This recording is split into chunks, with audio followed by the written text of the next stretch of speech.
Hey everybody, Preston Flat back again from the world headquarters, from the catacombs, and indeed from the bowels of Preston Flat. Me and my former missionary companion from Taiwan back in 1976 to 78. We're here to bring you today's message, and it's a little bit of an encouragement for about a group that I used to be part of that I'm not even in anymore, but I was thinking how important it is to recognize the good in the world. When you see some group that's doing something that's kind of all right, that other groups perhaps can learn from, then I think it's a good idea to give them some credit. So basically, the LDS, of course, is not quite my brand anymore, and I don't go. I tend to like to hang out with the Catholics, or, I mean, if we had Buddhist church around, I'd probably hang out there too. But one thing the LDS do really good is that wherever you go to attend church, it's like a turnkey system. It's predictable. Like, in other words, if you live in one part of the world, you go to this LDS church that you like, you think this is the best. But now I have to move across the country. Well, you walk into that church across the country, they're going to have the same format, the same outfits, the same songs. It's predictable, in other words. Well, how is that different from other branches of Christianity? I'd say the Catholics are pretty good at that. I mean, there are different traditions within the Catholics. You know, you have the Latin Mass, which is really traditional, and then the more modern one that's in English and stuff. But generally, if you choose the one type and you move across the country and you find a place that has that same type, it's going to be very much the same. It's going to be like a turnkey system. It's going to be predictable. Even if you've never been in that place ever before, you're going to know the format of it and what's going on. And that's the way it is with the LDS.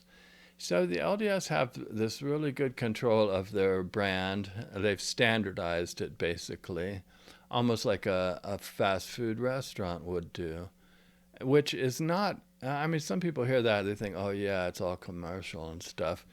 But actually, it kind of makes sense to me that if it's just their one church, that wherever you go throughout the world, you're going to get the same message, and it's going to be standardized to some degree. Well, why in the heck did this come to my mind? It's because I was on the front runner train the other day, coming back from Salt Lake to Utah County. I heard some guy and some lady behind me talking about religion and stuff, and I was thinking, well, even if that guy can convince that lady to believe his kind of evangelical Christianity, and that lady, if she's from a different part of the country, she'll go to wherever she lives. And the very message that touched her heart, that she was so all in on, that she, if that's the case, she's going to have all these little house churches that the story, the party line, whatever, is that, yeah, it's the same message in all these different groups. It just comes down to Jesus and believing in Jesus. But no, there is a lot of variation, a lot of variety. Some of them will be more into the charismatic stuff. Some might be, well, I don't know. Some might be like PowerPoint presentations where you go in and the message is all watered down. Those are usually the big churches. If you see a really big church, you can pretty much count on that there won't be hardly any scriptures read in the whole thing, because they have to have like a one-size-fits-all, but in the sense of having it all, the message being all washed out, like a positive thinking type of thing, or, yeah. So that's going to be a pretty much generic, just a stupid social club, basically, where they have like the youth group, youth organization. You got your band up on stage, and you got all these people that are all flipped out and everything. Sorry. No, so I'm just saying that there's very small chance that those people will get a consistent message from church to church to church. Now, I used to go to some of those more evangelical churches, and the story was that the gospel message is so simple. You just accept Jesus, and that's it, you know. However, there's still a very strong uh, belief that in those groups, from what I've experienced, that the other people have to have figured it out the same way that you have in order for them to be good to go. Like, I mean, is it really enough just to have Jesus? Like the Mormons, you know, the LDS, they have Jesus, but then the evangelicals will say, no, it's a different Jesus because, and then they'll say, what, for whatever reason, it's different. And then the Catholics will say, well, they have their idol worship and stuff, which isn't quite the way the Catholics view it at all. But so what I want to say is something good about the Mormons is that they have standardized their brand to a large degree, and whether you agree with the actual teachings or not, you can get the same hymn book any church you go into, at least as far as I know. And people are sometimes criticized there. They're saying, yeah, man, they're just conforming outwardly by wearing like white shirts and ties and stuff, but that shows that there's a lack of freedom, that they don't have that they're worried about peer pressure, about looking good, so they dress up so that they don't stand out in the crowd. But then again, it kind of makes sense to me that when you have standardized your brand, you can also standardize the way people look, I mean, the Amish do it pretty much. They have their rules on what kind of hats to wear, what kind of clothes. And with them, I don't think it's weird. I kind of admire it, actually. I admire the Amish. Anybody that has that kind of self-control and discipline, basically, that even in this modern age, they just live, a decent life, or at least they live according to their own way of figuring stuff out. So I'm saying, yes, Jesus, I believe Jesus is just the one, right? And then people name him, they claim him, they name him. But they name him and claim him from all these little varying congregations that sometimes they can be real stingy on what passes as Christianity in their group. And in fact, there's so many of these tiny little churches, tiny little groups everywhere, that I'm just trying to say that lady in the train, even if she bought that guy's message, and even if she went to his church, right, and got really into it, and then she moved to back wherever she came from and tried to find a church that's similar to that, no, probably very, very unlikely that she would find one. A lot of them have, some of the basic things that, Jesus died on the cross and you accept him and he's your savior and you're good to go and all of this. But then even they, so often, even they add on to that all these other interpretations the way they have figured it out. And then, well, these other groups, even if they claim Jesus, this is a pretty common view, that if they haven't figured it out the way I have, well, sorry, So it's kind of weird. I guess it's arrogant in a way. I mean, No, I don't know that it's arrogant. I think people just believe what they believe. Like even me, I'm very unconventional in the way I believe things. But at least I put a disclaimer in my videos and on my website. I says, uh, this is just new. This is just one new angle on things, and shouldn't be mistaken as being the answer to life or the sole answer as to what life is about. Why would I write something like that? Because I know from my own personal experience that I've been wrong about all kinds of stuff through the years. I've been in so many religions. I've been baptized so many times that, just like the Baptists like to say, or whoever, they say that I've been baptized so many times that every minnow and every stream on earth knows me on a first name basis. I've been baptized a gazillion times, man. So what I'm saying is, I don't think there's anything wrong with not having all the answers. You guys cannot have all the answers, but I think the pursuit of trying to understand life and what's going on and stuff, I think it's a worthy pursuit. I think it's good to study different groups, and especially like the LDS, man. If they're doing something right, I think they deserve some credit. And of course, they have a lot of positive things in their teachings, and a lot of them that won't match the other traditional religions, the viewpoints of other traditional religions. But to their credit, at least they've pretty much standardized what the person gets on Sunday. So Sunday rolls around, you know how to dress, you know what's going to happen, and then you show up.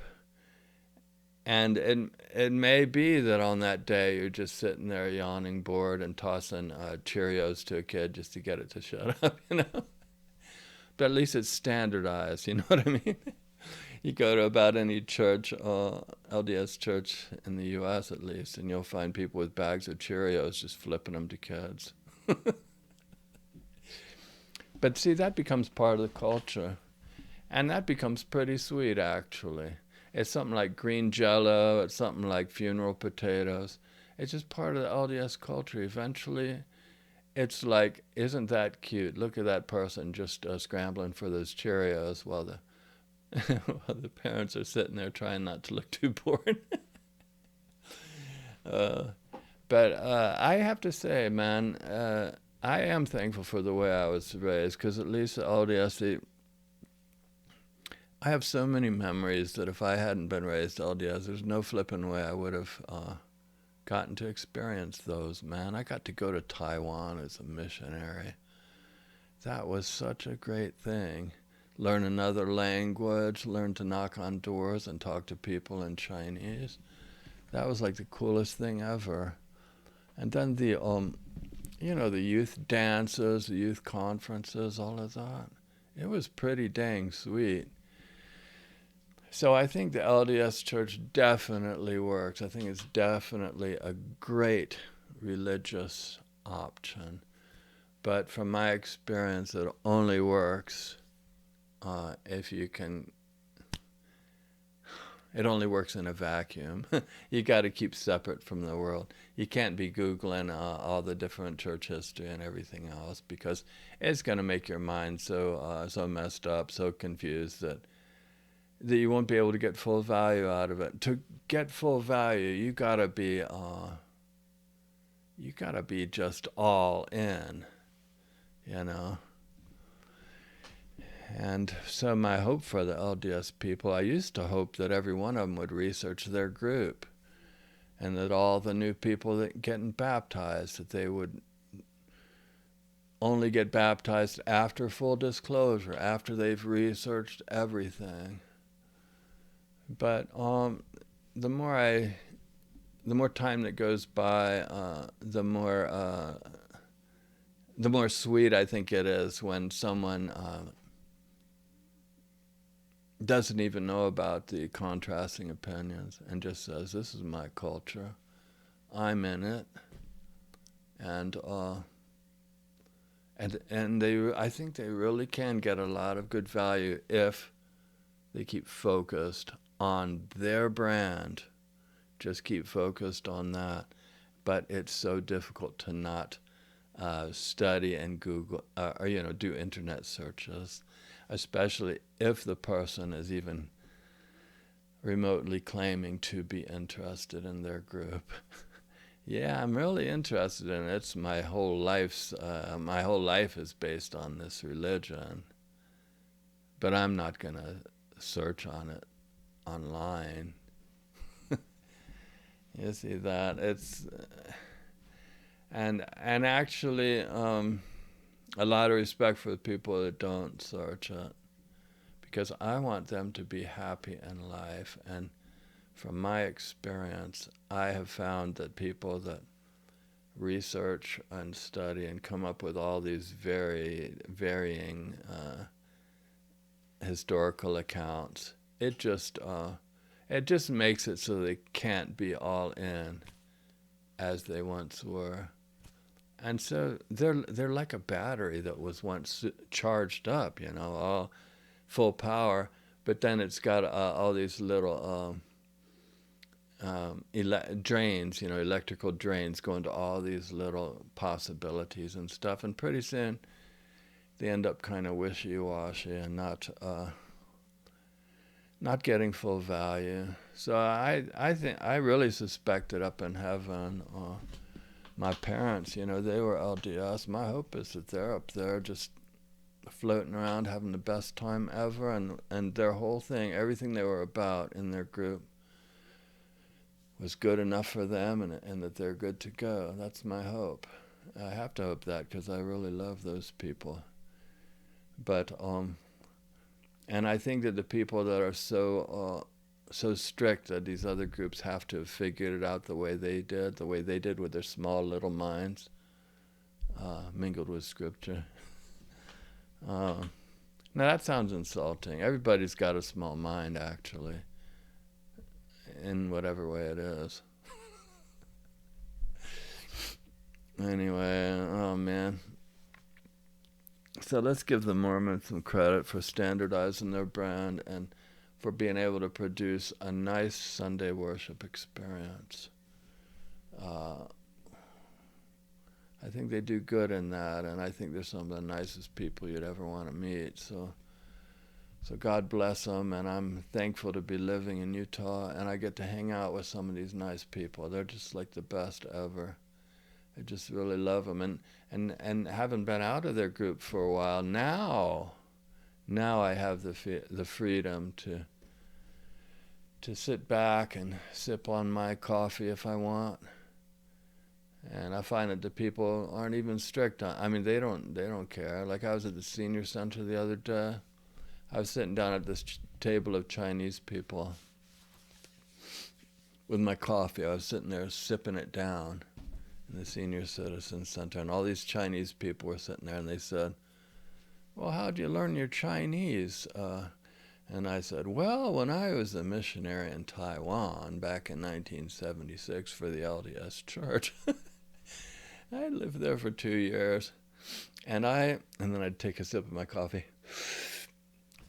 And I really appreciated my time as a Mormon missionary. It's one of the most valuable times of my whole life. This is good coffee.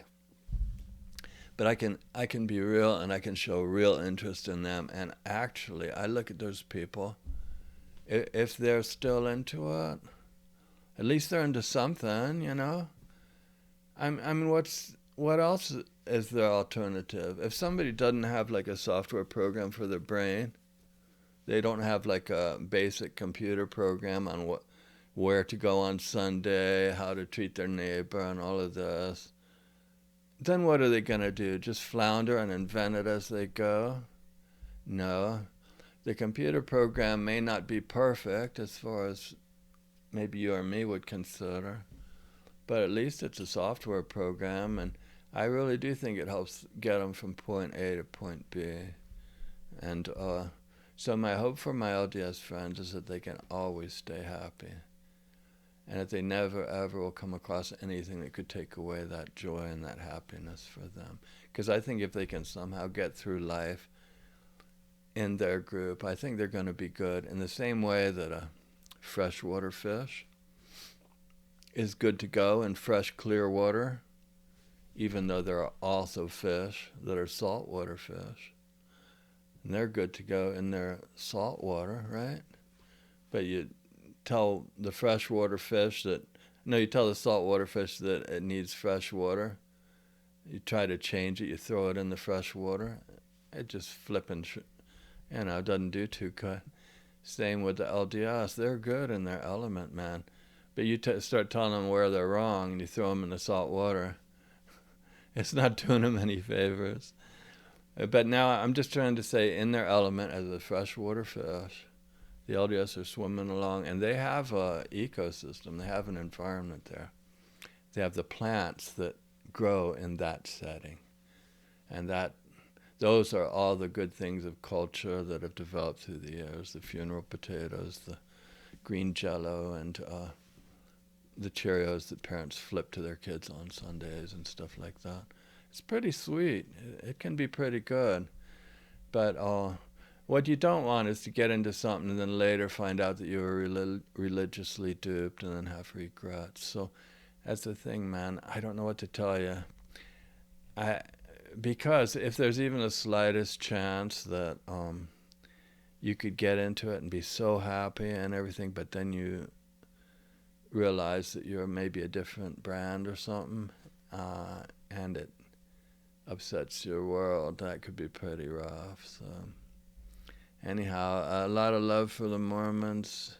Sustain them, stand by them, and I love you people.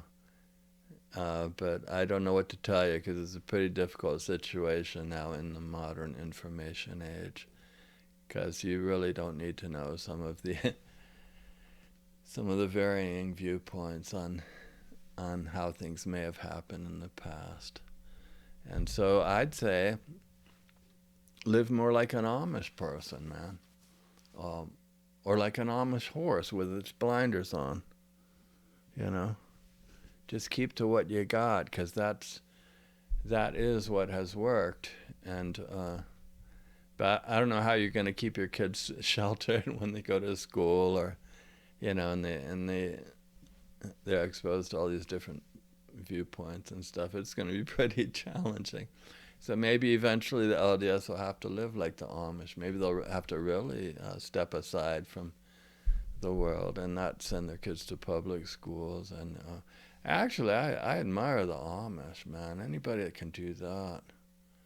I grew up with Amish people back in Delaware. Yeah, I did. I thought they were cool. They would ride their horse and buggy right up to our front yard, and the ladies would and the men, they'd bring up the vegetables right to our door and sell them to us. Some of the ladies had hands like a man's hands. They were so big and so muscular from all that dedicated working through all the years on the farm. They're cool too, man. So see if I want you to just meditate and brainstorm on this idea. Is there some way that your religious system can borrow from the Mormons and get more standardized? So that a person that loves Jesus in this one church, that he can go to another state, another country, and even hope to find anything that's even remotely the same. And if he can't, what's he do? He just starts his own. So you get even more of these little satellite churches around. But Jesus is just one, in my opinion, and he's always good to go. So the hope is that all of these brands, man, that they're just another form and expression of life, and that there's a very generous God up there that takes great joy and entertainment in seeing all these different expressions, and that somehow we can all be safe and happy and be swimming around in the heavens above. So much love. Hey, man, would you please like and subscribe, and look through the links below and see if there isn't anything at all that you'd like to buy to help support my channel. For example, wouldn't it be cool to have such an idiotic looking merch shirt like this and wear it around just to see what people would do? Well, you can buy those at the links below, and at just check the links out. Thanks. Bye.